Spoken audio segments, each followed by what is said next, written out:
On a rain-slicked Tuesday night in the throbbing heart of New York City, inside the opulent, velvet-draped walls of the Gilded Spoon, 5 shadows slipped through the door like predators on the prowl. Their prey. Julian Croft, a colossal titan of industry whose fortune dwarfed the economies of entire nations. These weren't amateurs, they were elite operatives, silent, swift, and savagely ruthless. They braced for alarms blaring, maybe even cops storming in. But nothing in their razor-sharp plans prepared them for the unassuming waitress in the corner, quietly stacking plates. Her name was Zara Vance. To them, she was just background noise, a nobody in a black uniform. Little did they know, she was about to unleash a storm that would shatter their world. This isn't your typical heist tale of greed and getaway. Oh no, it's the electrifying saga of how one woman's buried secrets erupted like a volcano, flipping the power dynamics of a city that thrives on shadows and secrets in just 12 heart-pounding minutes. The Gilded Spoon wasn't some flashy hotspot for Instagram influencers flashing their crypto cash. No, this was an old-school haven of whispered deals and ironclad discretion, tucked away on a serene Upper East Side street. Its elite clientele. The ghosts of high society, names carved into Ivy League endowments and gleaming hospital facades, never splashed across tabloids. On this stormy evening, the relentless downpour outside twisted the city's neon glow into surreal, dripping masterpieces on the restaurant's antique-leaded glass windows. Inside, the vibe was pure, understated luxury, soft golden lights dancing off sterling silver cutlery and sparkling crystal goblets. The air hung heavy with scents of aged leather, succulent roasted duck, and that intangible aroma of legacy wealth, quiet, commanding, untouchable. Gliding through this symphony of sophistication was Zara Vance, 27 years old and a master of blending into the wallpaper. She moved like a whisper, efficient, silent, her face a serene blank canvas designed to be forgotten. She topped off water glasses before a single drop vanished, whisked away plates the instant a fork touched down, and somehow sensed when a patron craved the bill with eerie precision. To the world, she was the ideal server, flawless in her role. But peel back that calm exterior, and you'd find a vigilant fortress, eyes sharp as daggers cataloging every detail. The guy in booth 4, Mr. Abernathy. He twisted his wedding band like a telltale tick whenever he spun lies to his date. The couple by the window, the Sinclairs. That razor-thin gap between their wine glasses screamed impending divorce drama. Zara missed nothing, the subtle hunch of shoulders, the clench of a jaw, the dart of an eye. This wasn't learned in some hospitality crash course, it was forged in the fires of a hidden past, sealed away under layers of forced smiles and courteous bows. Around her neck, concealed under her crisp uniform, dangled a simple, weathered silver locket on a delicate chain. Worn smooth from years of nervous fingers tracing its edges, it was the sole relic from her old life she dared to carry, a talisman of survival. At exactly 8:15 p.m., the heavy oak door's bell tinkled softly, and the room's energy shifted like a tide pulling in. Julian Croft stepped inside, drawing every gaze in a ripple of hushed awe. Conversations stuttered mid-sentence, forks hovered. Croft wasn't merely rich, he was raw power incarnate. As the iron-fisted CEO of Croft Enterprises, his empire sprawled across aerospace marvels to shadowy private military ops, shaking global markets with a mere whisper into his phone. Tall, clad in a bespoke charcoal suit that screamed tailored perfection, yet his piercing blue eyes betrayed a hidden weariness no vault of gold could erase. Surprisingly, no entourage of burly guards shadowed him. He dined solo here, every second Tuesday, not for the divine cuisine or impeccable service, but for ghosts of the past. "Your usual table, Mr. Croft," murmured Antoine, the maitre d' with the poise of a seasoned envoy, offering a deferential nod. Zara observed as Croft was ushered to booth 7, a cozy alcove shrouded in privacy, his late wife's cherished perch. She knew this intimate detail not from gossip, but from the poignant way his stare sometimes lingered on the empty seat across from him, a raw flash of grief piercing his armored facade. She approached with notepad poised. "Good evening, Mr. Croft. Something to start. He barely glanced up from the menu he knew by heart. Macallan 25, neat. His baritone rumbled with effortless authority. Of course, Ara replied in her velvety professional tone. As she pivoted away, he added softly, "And Miss Vance." She turned, startled. He rarely used her name. His gaze lifted, sharp and probing, like dissecting a rival merger.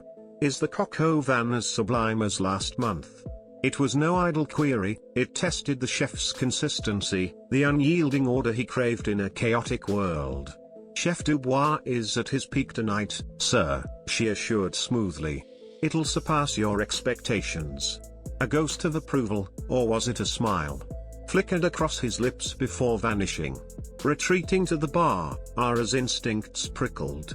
Something hummed wrong tonight, a discordant vibe beneath the calm, like static before lightning. She chalked it up to the storm's fury bleeding through the walls, the city's endless pulse. But deep down, she sensed the lie. Pouring the exorbitant scotch, she caught her reflection in the mirrored shelf of glittering bottles, a plain, forgettable face masking lethal secrets. No one imagined the havoc those hands could wreak, or the survival-honed flashbacks dancing in her steely grey eyes. The locket chilled against her skin, echoing a blood oath promise, never a victim again. Always spot the tempest brewing. Yet even her sharpened senses missed the Category 5 hurricane barreling through the door. At 8:43 p.m., the doorbell's chime twisted into a harsh, jarring clang, like the portal had been shoved open with brute force. 5 men infiltrated, not in a clump, but in a choreographed stagger, precise as a deadly dance. The first pair blended in dark suits, too pragmatic for this gilded lair, ignoring the maitre d' stand entirely. One claimed the entrance vantage, eyes like lasers, the other slinked toward the restroom hall, scanning the dining area. Antoine's protest died unspoken at a subtle headshake from the first intruder. This wasn't patronage, it was invasion. The next duo bulked up the threat, massive frames straining jackets, body armor bulging beneath, holsters whispering menace at their hips. They exuded violence like a cologne, one anchoring by the bar with a sweeping gaze, the other blocking the kitchen exit, sealing off staff flight paths. Whispers rippled, silverware froze midair. The cozy elegance curdled into icy dread, the air thickening with peril. Ara, behind the bar buffing a wine glass, kept her rhythm, the squeak of cloth on crystal a defiant normalcy in the tomb-like hush. But her brain whirred at warp speed, positions mapped, postures analyzed, earpieces noted. No chaotic thieves these, they formed a perimeter, a lethal enclosure zeroing on booth 7. The fifth, the Alpha, sauntered in, average stature, slicked back raven hair, hawkish features etched with predatory glee. His Italian suit screamed luxury, rivaling Ara's quarterly paycheck. He zeroed on Croft with chilling focus, lips curling into a mirthless smirk. Marco Bellini, the infamous ghost in underworld circles, expert in abductions and corporate coercion laced with brutality. Ara's veins iced, she recognized the setup, a textbook box and seal for dominance. Her fingers brushed the locket instinctively, adrenaline surging like a tidal wave. Marco glided to booth 7, silent as sin, flanked by the bruisers. Croft, spying the drama in his scotch's reflection, sipped calmly, irritation etching his brow like a delayed board meeting. Bellini, he drawled with disdain. Thorne's slapdog in designer threads. Here for the coq au vin critique. Marco's grin sharpened. Pleasure as always, Mr. Croft. But Mr. Thorne insists on a deeper chat. No interruptions. He waved lazily at the room. A goon unveiled a silenced pistol, its gleam a silent roar. A nearby diner gasped, terror cracking the air. Phones down, now, the bar guard growled. Trembling hands complied, devices clattering on linens. Ara's thoughts raced like code, kitchen sealed, entrance locked. Enforcers heavy, scouts light, leader cunning, extraction target Croft, not kill, or he'd be fertilizer. The kitchen sentry glanced her way, dismissing her as scenery. Classic error. Marco leaned in, venomous whisper, easy or hard, Julian? Hard means painting these walls with innocent blood. Your call, bring the Phoenix Drive. Croft's mask slipped at the drive's name, shock betraying him. Marco pounced, so it's with you. Splendid, saves the mess. He snapped, the heavies lunged for Croft. The tipping point. Ara set her glass down with a deliberate clink, tiny in the void, thunderous intention. The bargoon whipped toward it, annoyed. In that blink, Ara Vance shed her skin. Shoulders squared from slouch to steel, face hardened to glacial intent. Threats aligned, angles calculated, she was the vortex now.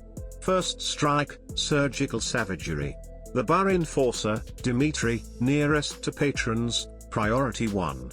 Ara vaulted the bar like liquid shadow, snatching a hefty Bordeaux bottle mid-leap.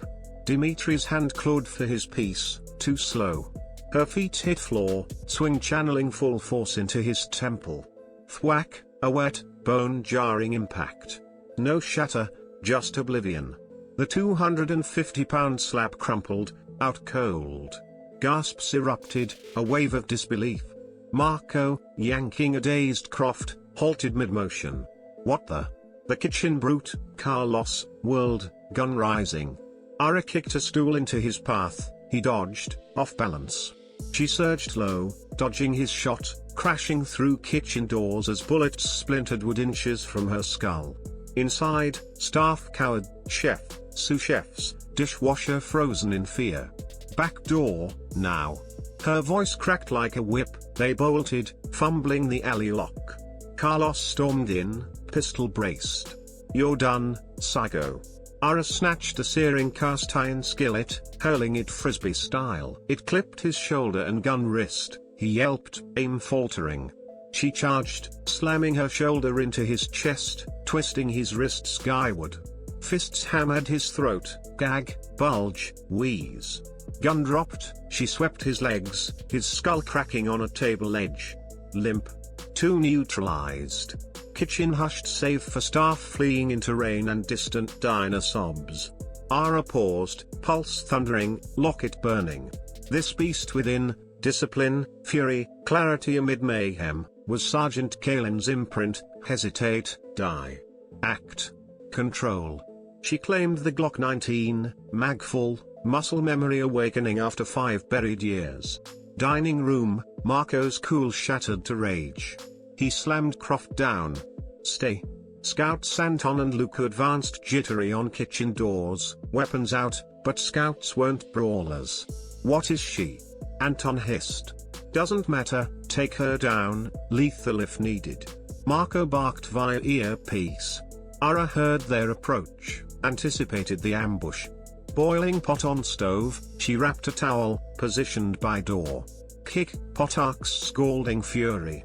Lucas screamed, face and chest blistering, gun forgotten as he clawed agony. Anton recoiled, Ara burst forth, pistol low. She cracked the grip into his jaw, snap, blackout. 3, 4 down. Just Marco now. Ara wheeled, stance textbook, gun steady at 20 feet across chaos, tables flipped, patrons prone. Croft gawked from booth. Marco's piece kissed Croft's temple, deadlock. Drop it, he iced, eyes coals. Or Billionaire gets ventilated. Ara unflinching, walk out. Live. Marco barked laughter. You. Hero. I Marco Bellini, toppled regimes for his ilk. You're nothing. Don't care if you're Caesar, Ara whispered lethally. You invaded my domain, threatened my people. Last chance, leave. Marco truly saw her then, predator to predator. Doubt cracked his armor. Who was she? Tension taut as wire, air reeking of gunpowder, fear, Chanel. Patrons paralyzed between duelists. Marco's brain word, not cop, not soldier, something feral, precise. Misstep, waitress. Thorn rewards loyalty big. Ara's eyes flicked to the bar mirror, entrance clear, no blues yet. Rainy gridlock delaying aid. No more blood, she stated flatly. An off-ramp spurned. Croft stirred, both snapped, down. Marco seized the beat, blasting the booth floor. Boom. Splinters flew, Croft recoiled. Diversion struck, Ara's gaze twitched. Marco dove behind oak table cover. "You're skilled," he taunted muffled. "But solo. I've eternity." Truth stung, siege favored him. Ara circled booths, cat and mouse in debris. "Who forged you? Mossad? CIA? Silence her shield." Footsteps, ghosts. Past a cowering couple, her eyes promised, "Stay low. I've got this." At maitre d' stand, 20-pound bronze swan statue. Desperate ploy sparked. Marco peeked, nothing. Then, window reflection tricked him, Ara's jacket-draped statue mimicking her silhouette. He fired wildly, crack crack. Glass exploded, rain howling in. Phantom slain, real Ara flanked, tackling like a freight train. Tumble, Marco's gun skittered. Raw now, fists, fury. He rolled for mount, leveraging bulk. Ara dismantled, elbow to ribs, gasp, palm to nose, crunch, tears. His haymaker whiffed, she locked arm, hyperextending elbow. Scream roar, suave shattered. The drive, where? He bubbled bloody. Ignored. Pressure ratcheted, pop, dislocation. Sob racked him, broken. Ara rose, surveying wreckage, foes felled, patrons awed, Croft rising bewildered. Victory bitter. But Marco's slip, Mr. Thorne froze her blood colder than combat. Robert Thorne. Her savior. Past collided, shattering illusions. Sirens wailed closer, mixing with sobs and Marco's wheezes. Ara stood amid ruin, Glock lax, adrenaline ebbing to exhaustion. Bruises bloomed, but Thorne's name dwarfed pain. Flashbacks, Brooklyn's gritty streets, brothers stabbing over chump change. Then Thorne, gentle mentor, funding the center, gym, self-defense under Kalen. Discipline channels rage, he'd said. Her skills. His gift. Irony gutted her, she'd shielded Croft from her benefactor's vengeance. Miss Vance. Croft approached, suit dusted, eyes probing gratitude and intrigue. "You okay?" "Not only." Marco groaned, Thorne's ghost, crippled by Thorne's protege. "Phoenix Drive," Croft urged low. "How'd they know?" "What is it?" Ara rasped. "Contingency data, insurance." Evasive. Marco wheezed laughter, "Theft." Thorne's world-altering IP, gutted by this thief. Croft defended, reckless, it'd crash markets. "I contained disaster. Ruined a good man." Marco spat. Hammers to Ara's soul, Thorne good. Her proof. Locket heavy with brother's photo, center his legacy. She defended the destroyer. Grip slackened, what shield was this? Croft sensed waver, world's no fairy tale, Miss Vance. Thorne's utopia scorches earth, I stabilize. Sirens crescendoed. Marco pressed, lies. Thorne empowers the overlooked, like you. Croft crushes. Torn, Ara gripped fulcrum. Sirens peaked, choice hers. Croft appealed, you saved them all, not me. Truth landed, patrons her vows radius, innocence shielded. Resolve hardened, not sides, but sanctuary. Over Marco, the drive's third party now. Secure. Touch Croft or here again. Leaked globally. Bluff, she held nothing. Marco challenged, you don't have it. Whisper, I spared you all. Bluff like me. Tell Thorne David's sister holds it. Recognition dawned, personal ghost. He nodded, defeated. To Croft, gun proffered. Yours. He declined, cops first. Lawyers incoming, silence till then. I manage, steel-edged. He smiled wryly, palming tiny feather drive into her fist. Trust absolute, or genius gambit. Third party. You are. Cops burst, weapon down. Glock placed, hands up, drive clenched. Narrative spun, hero waitress thwarts robbery. But Ara knew, war's heart, Thorne's kindness versus Croft's salvation, drive her bomb. Whirlwind ensued, lawyers buried truth under NDAs. Week later, Croft's penthouse eerie, Debt beyond gold, account funded for freedom. But not charity. No bodyguard, I need proactive. New shadow ops, yours. Build it, answer to me, preempt threats. Power throne. Accepted, Ara, conditions, 1, thorn untouched. Stalemate holds. Nod, done. 2, I keep drive, my leash on your empire. Strategist born. Smile genuine, welcome, Ms. Vance. Handshake sealed shadows. The gilded spoon's rainy night fades, but Ara Vance's odyssey ignites. Behind mundane masks lurk titanic forces, scars fuel empires. Grey zones forge legends, who's right in billionaires' brawls. Power in your grasp, what path? If MidnightTales weave of valor, betrayal, and rebirth gripped you, smash like, share the thrill, subscribe and bell on. More epic sagas await, humanity's raw edges. Your vibe fuels us. Thanks for diving in. On a rain-slicked Tuesday night in the heart of New York City, inside the velvet-draped walls of the Gilded Spoon, 5 men strode in like shadows, ready to dethrone a king. Their target. Julian Croft, a titan of industry whose empire dwarfed the economies of entire nations. These weren't amateurs, they were ghosts in the machine, silent, swift, and lethally precise. They anticipated alarms, maybe even cops. But what they never saw coming was the unassuming waitress wiping down tables in the dim corner. Her name? Ara Vance. To them, she was just background noise, a nobody in a crisp black uniform. Oh, how wrong they were. This isn't your typical heist thriller. It's the electrifying tale of how one woman's buried secrets erupted like a volcano, flipping the power dynamics of a ruthless city in just 12 heart-pounding minutes. Picture this, the Gilded Spoon, a hidden gem on the Upper East Side, wasn't for flashy influencers chasing likes. It was a fortress of old-school elegance, where billionaires whispered deals that shaped the world. Names here weren't screamed, they were etched in gold on Ivy League halls and hospital wings. That stormy evening, rain blurred the leaded glass windows like abstract art, while inside, golden light danced on crystal and silver. The air hummed with the scent of aged leather, seared duck, and fortunes so ancient they whispered instead of roared.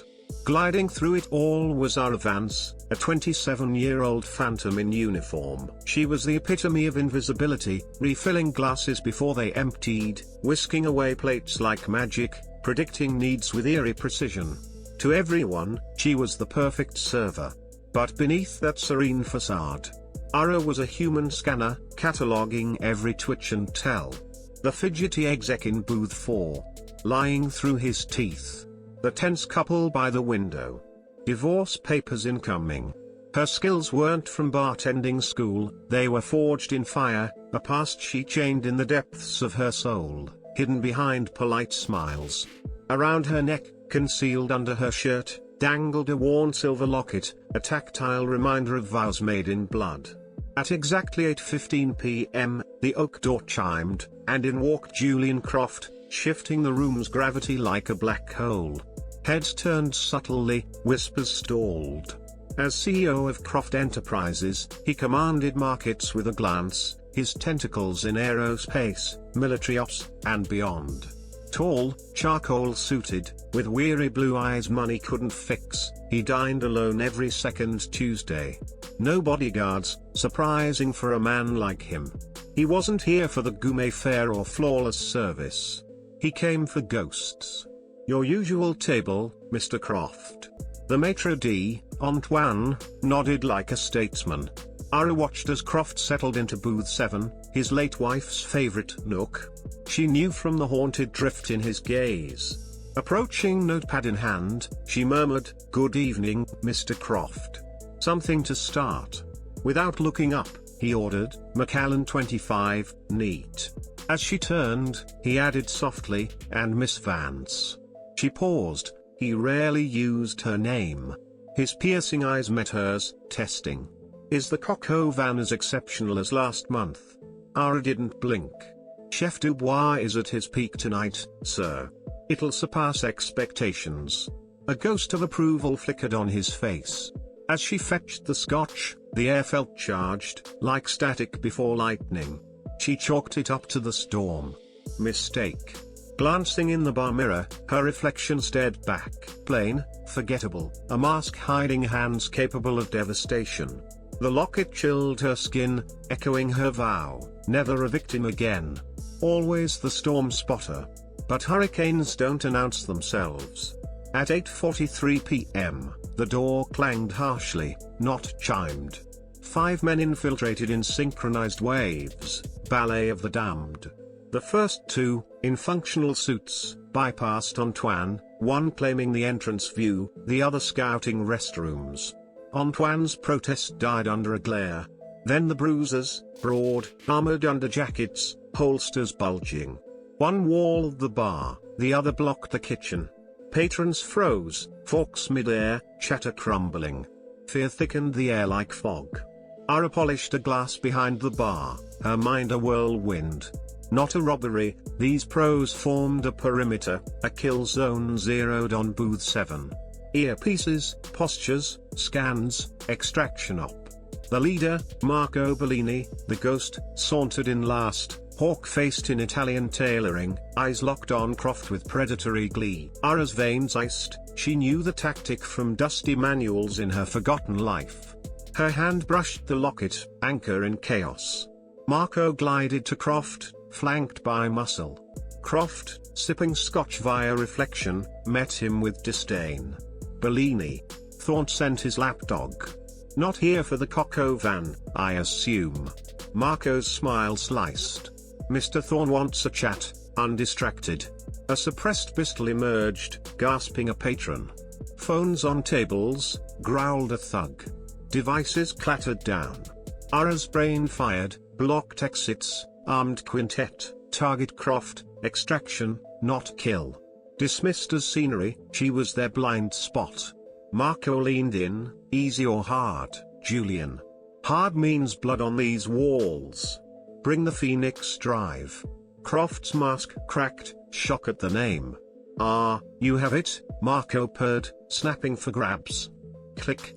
Ara set her glass down, thunder in silence. The bar thug turned, annoyed.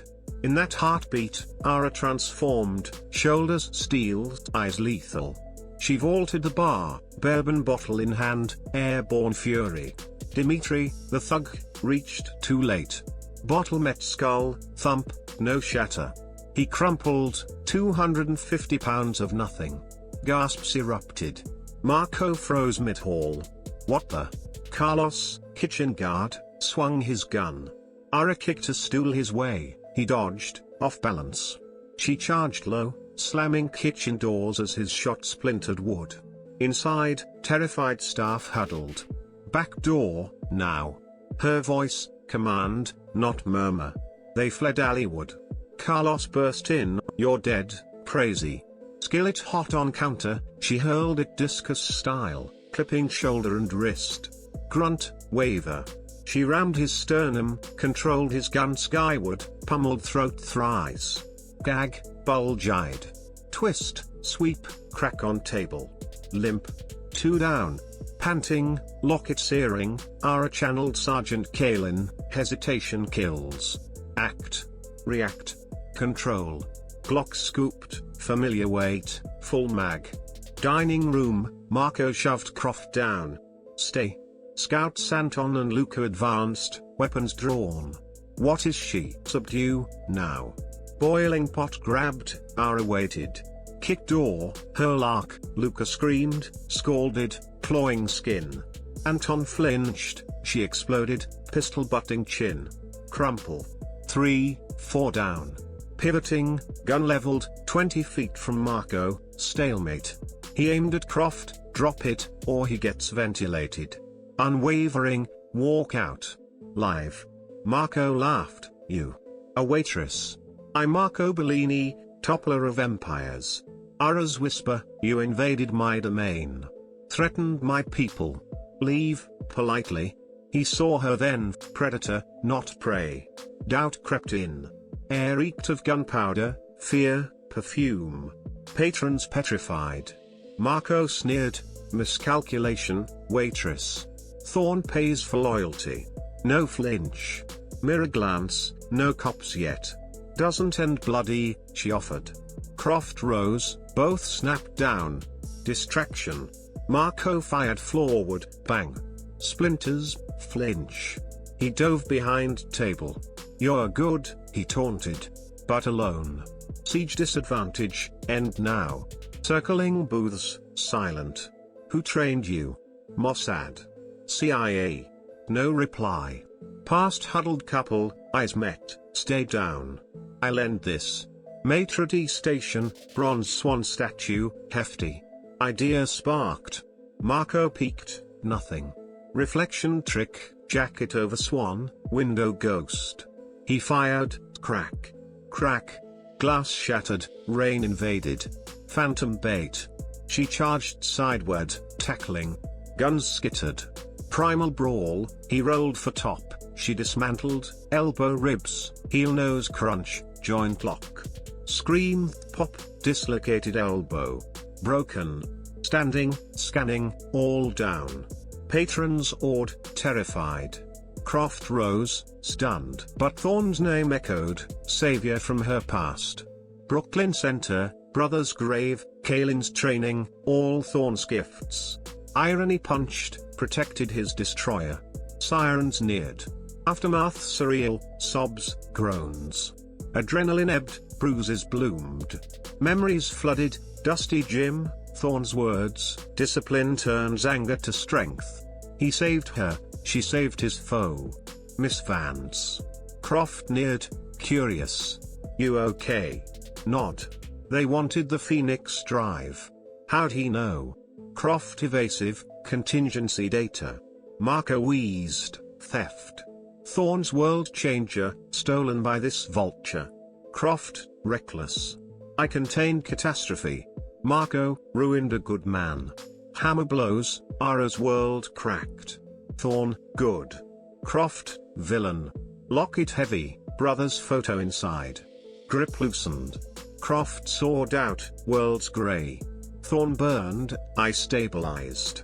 Marco pressed, Thorn empowered people like you. Caught in crossfire, past-present collision. Sirens wailed, choice hers. Croft's plea, you saved them, not me. Chord struck, innocents shielded. Resolve, end war. Over Marco, drives with third party, secure. Moves against Croft. Released worldwide. You don't have it. Whisper, your men live. I don't bluff. Tell Thorn, David's sister has it. Turned to Croft, offered gun, yours. He understood, neutrality forged. Pulled drive, gold feather. Pressed into her palm, now you are the third party. Cops burst, drop it. She complied, fist clenched on drive. Scene secured, Croft spun robbery tale, shielding her. But truth. New dawn. Week later, his skyscraper office, debt beyond money, account funded. But I need you, Grey Ops Director. Neutralize threats preemptively. Accept conditions. Leave Thorn alone. Stalemate holds. Nod. And I keep the drive, my line you won't cross. Silence, then respect smile, welcome, Ms. Vance. Handshake sealed Empire of Shadows. The rainy night at the Gilded Spoon faded, but Ara's saga ignited, a testament that ordinary masks hide extraordinary fire, scars fuel might. In grey realms, character forges. Billionaire, benefactor, woman between, who's right? Power in your hands, what's your move? If this pulse-racing yarn of hidden heroes, corporate clashes, and unbreakable vows hooked you, smash that like button. Share with twist lovers, and subscribe to Midnight Tales, hit notifications for more midnight magic exploring human depths. Your support fuels these tales. Thanks for diving in.